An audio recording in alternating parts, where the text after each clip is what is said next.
Coming up on Fernand's live show Extra. At the beginning, I was very much like, why do we need three directors? In my head, Eurovision was directed by one director. And quite quickly, I learned why we needed three directors. It's just the workload is huge. None of us had used QPilot before, and none of our camera crew or our script supervisors or anyone basically try and replicate what they'd done on their national selection was quite a challenge because it was so incredible. But hopefully, we made everybody happy with what they had in the long run. Hello party people, welcome to Fernand's live show Extra. This is a sidecar to the big show that is Fernand's live show featuring extended interviews with key people in the industry that make the show happen. And I'm pleased to have the person who, as part of a terrific trio, shaped every frame of the Eurovision experience on your telly box. Yes, I'm talking to the lead director, Nikki Parsons. It's no first rodeo for her, as she's series director of Strictly Come Dancing, but listen on to find out how 20 plus years in the industry and learning new technologies made for an impressive production. So, here's my extended chat into bringing the show from stage to screen with lead director Nikki Parsons. You're listening to Fernand's live show Extra, going behind the scenes of live TV. Hi Nikki, how's it all going and how's life after Eurovision? I've relaxed now. It was quite an intense period, so it's been good to have some time away from it, just to reflect on actually how much I really enjoyed it and how proud I am of it. Oh, brilliant. Where were you when you got the call saying, okay, it's actually happening, UBC's taking over Eurovision and we need your help, basically? Where were you and how did you look in plan? Well, I'd watched Eurovision from my sofa in 22, and I was watching us right at the top of the leaderboard thinking, oh my God, this is amazing, we could do this. And then obviously we didn't. And so I forgot about it. And I think I was working in LA, and then I heard like a rumor that we might be hosting it. And then it was announced that we were hosting it. So as soon as it was announced, I texted Andrew Cartmel, and because I know he's worked on Eurovision for a number of years, so I sent him a little text saying, it's been on my bucket list for a very long time. If you're considering directors at the moment, please count me in, I'd love to work on it. And then didn't think anything more of it. And then a couple of months later, it was probably about beginning of September, he called me. Yeah, and it was on, and I was so excited. Yeah, it's just the best news ever. Speaking of Eurovision, this is quite your first Eurovision rodeo, or is it?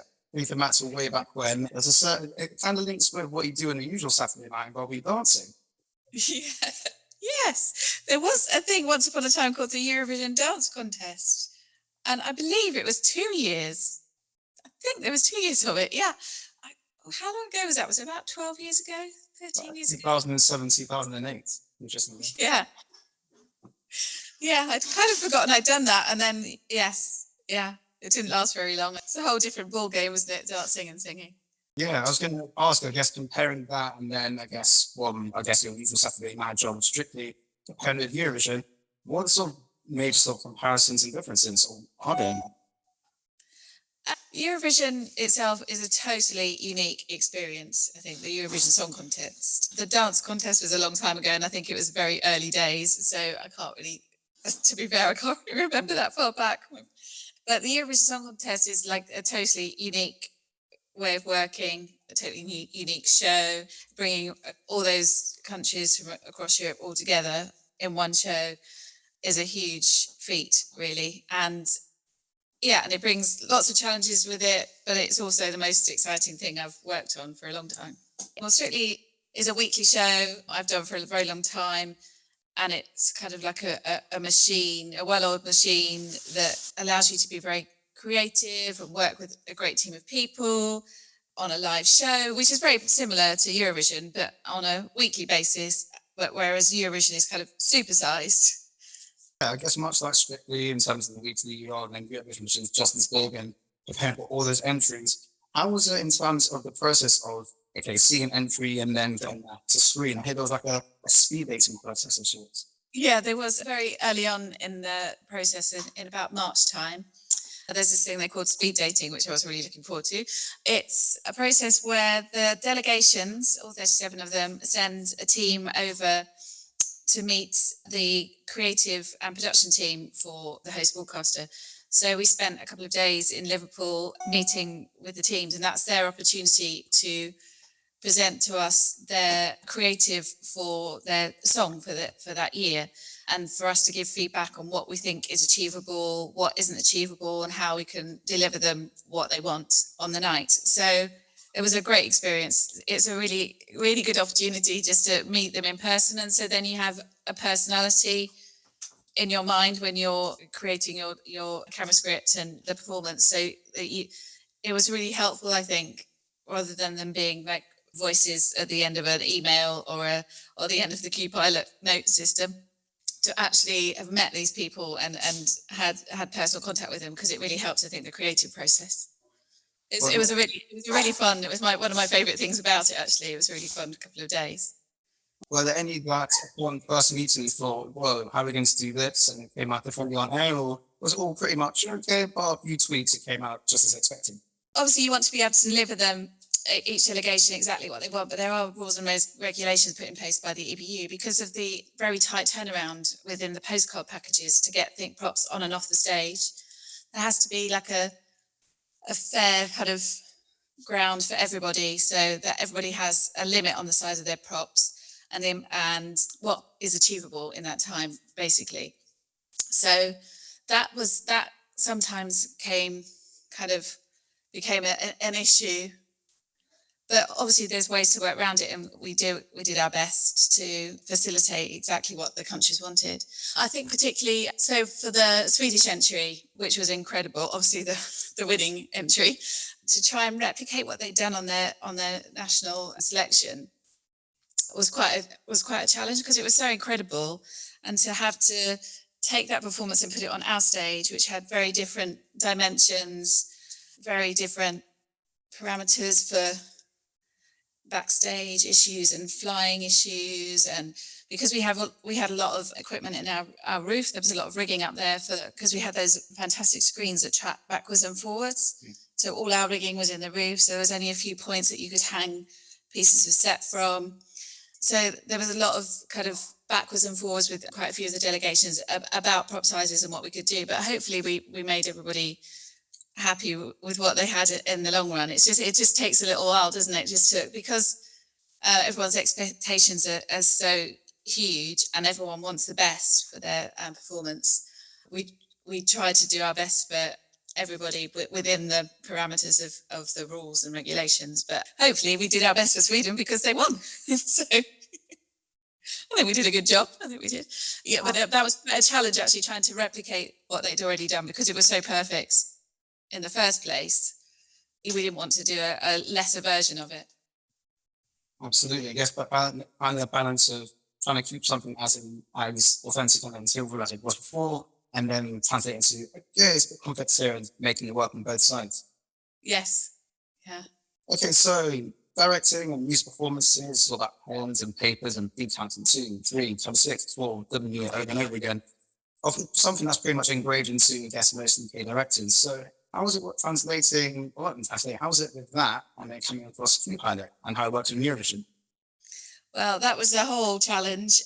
Because I've been directing the way that I have for quite some years now, it was a real big hurdle to get over in the first place. I think there was 3 of us directing: myself, lead director, Ollie Bartlett, semi-final 2 director, and Richard Valentine, who did the interval acts and the openings. None of us had used QPilot before, and none of our camera crew or our script supervisors or anyone basically had used QPilot before. So it was a whole learning experience for everybody. But we decided, we were slightly reluctant at first because we're very stuck in our ways, but we knew we had to use it because that's how Eurovision works. And it's been done that way for, I think, about 10, 11 years since QPilot was first introduced. So we just decided, because we started to talk to QPilot about maybe trying to do like a bit of how we did it and a bit of how they do it. But in the end, it got so complicated. And we're like, no, we're going to go for it. So we kind of all in. So, our camera crew and script supervisors and vision mixers, we all decided that we've got to do this and we're going to do it as best as we possibly can. So we embraced it. It just took myself personally, I'm not sure about Richard and Ollie, but it took me a while to get my head around it because it's just so different to how I'm used to working. But once I learned the shortcuts and I kind of got a couple under my belt, I really actually enjoyed it. It was a really easy way, not easy, but a really visual way of camera scripting a performance, because quite often if you're doing it on like iPad and pencil or pen and paper like I would do normally, your script's in one place and then you've got a director's tape up here, but it's not, so you're backwards and forwards on that, and then you're doing your script separately. Whereas on QPilot, you can have everything in one place. So it's like, I'm sure you've seen, it's like an edit timeline. So you can just tap on the keys where you want the cuts to be. And you can have like the previs of the lighting or the previs of the screens running at the same time. So you've got like 3 visual sources that you can camera script from. Whereas normally it's kind of just in your head, or you're trying to work out just manually what's going on with 3 different clips of things. But yeah, so I found that really, really helpful. And the other 2 directors I spoke to them recently said the same thing. We all actually really, once we got our heads around it, we really enjoyed it. And the camera crew, I believe, as well. I think they all found it surprisingly easy to use and really user friendly. It was, because I think, as well as the prep for me, it was actually, once you'd rehearsed, you could instantly watch back what you just rehearsed. And rather than waiting for someone on EVS to spool through a performance and find the clip that you want to work on, it's instantly there in front of you. You can just go to shot 20 or shot 30, and then also the cameras can also individually look at their Q apps on their iPads and do that themselves as well. So they can look at their individual shots. They've got them all listed, and you've got the multi-view to look at. Oh, it's brilliant. I have to say it was brilliant, and I don't think we would have survived without it, because it's such a huge, complicated show. To have that ability to be able to do things so quickly is a great thing. Also, it had all the information all in one place, so every department could make notes on it. And when we got to our feedback rounds from the delegations, it was really easy to work out which section they were talking about, because it was time coded, and some of our notes were actually on our notes app our note track on the timeline. So it was really easy just to flick through and start addressing the notes that we've been given. Yeah, I was going to say, I can imagine it made the whole process of the viewing room episodes a whole lot smoother in terms of, I'll change that shot, and yeah, all the requests and delegations, I can imagine it's a whole lot easier to deal with. Yes, yeah, but I think also that QPilot facilitates the ability to give notes. So I think it kind of feeds itself. So the easier it is to get notes, the more notes that you get. Do you see what I mean? So yeah. I think it's created a little bit of a give notes on everything, every single second of the performance. But yeah, I wouldn't want to do it without it, because yeah. And the whole point of it, actually, the whole point of Eurovision is for each delegation to have the best performance that they can have, facilitated by the host broadcaster. So it really helps you to do that. Yeah, I guess follow-on question from that, pretty much answered it, was if QPilot wasn't a thing, it was just a pen and paper and pencil and all that, do you think we'd have been able to do all 37 entries using the No, luckily myself and Ollie had split those entries between us, because he did the performances for semi-final 2 and I did semi-final 1. So luckily we didn't have to do 37 each. And at the beginning I was very much like, why do we need 3 directors? In my head, Eurovision was directed by 1 director. And quite quickly I learned why we needed 3 directors. It's just the workload is huge, and it's such an intense time as well that you need to be able to, so particularly during the rehearsal period, you need to be able to rehearse your performances, then get your notes that night, and then address those notes while the other director is doing semi-final 2 performances. So it really works kind of flip-flopping between us. And then Richard was able to, he also used QPilot, and he found it really useful as well. He was kind of slotted in between, so we'd rehearse all day.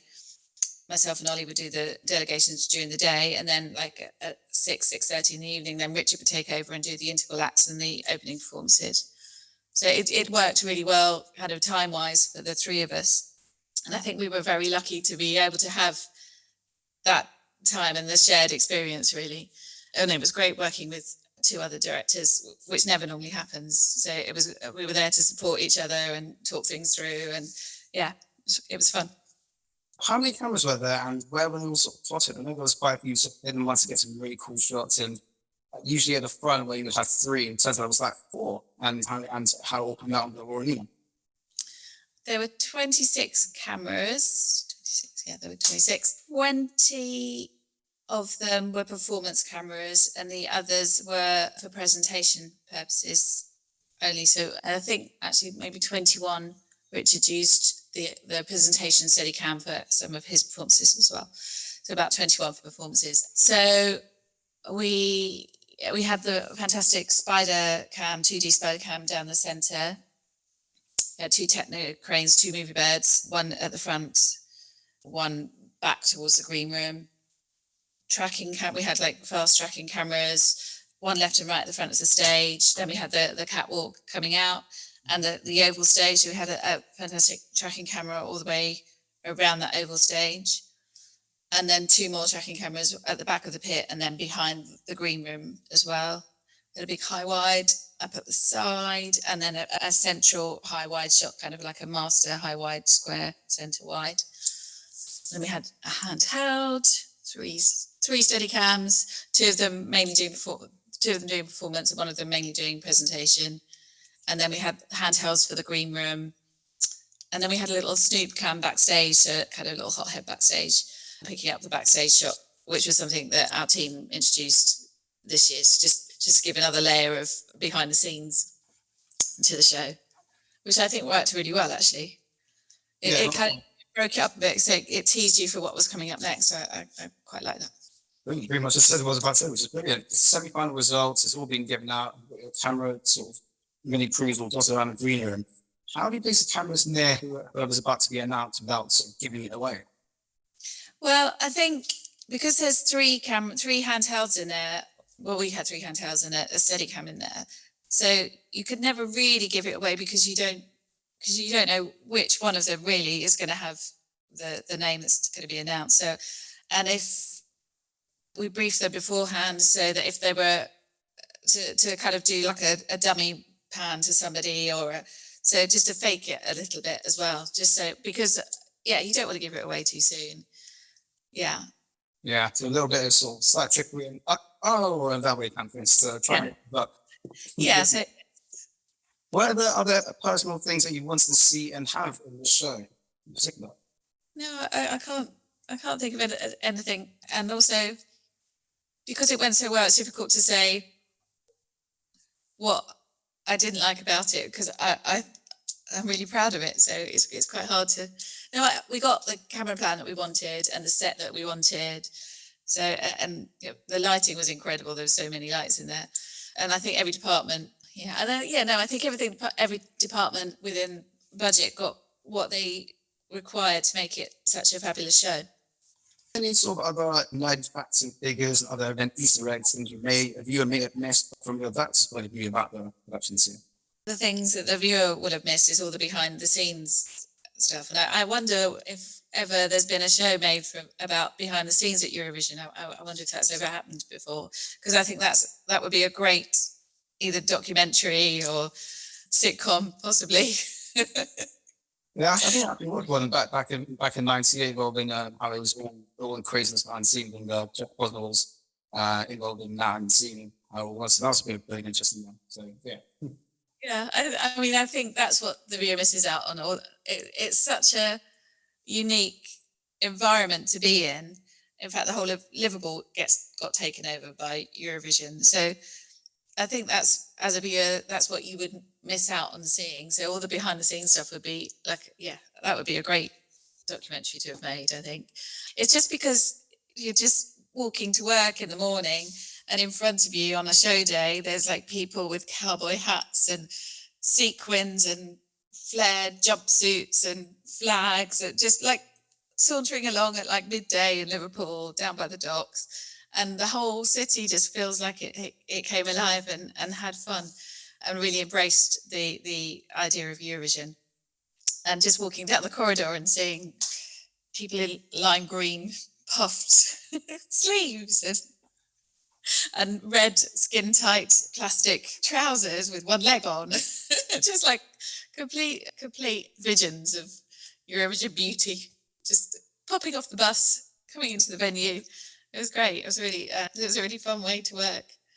Brilliant. How was it working with Optech? Of course, the Ukrainian specialized camera company that brought in the frames, the TV camera, and the rails and all of that. That was a really great experience, actually. They had about, I think, 6 years experience of Eurovision. So they came kind of ready to go, and we collaborated really well. I hope they enjoyed working with us as much as we enjoyed working with them. Our operator of the 2D spider cameras from the Ukraine, and he was absolutely amazing.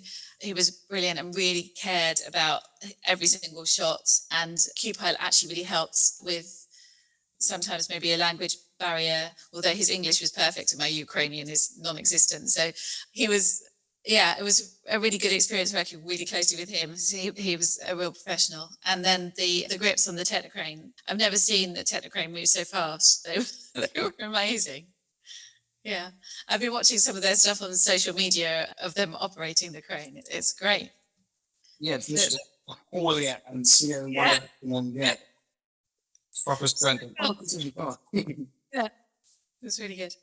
And finally, on your bucket list of shows and productions that you've ever done to working on, how high does Eurovision fit on that? Oh, I think it's probably quite near the top of the list. In fact, at the moment, top of the list, because it's as you say, it was on my bucket list for a long time. I mean, I never expected to be asked to work on it because we obviously never expect to win Eurovision, and we didn't win, and kindly hosted it on behalf of the Ukraine.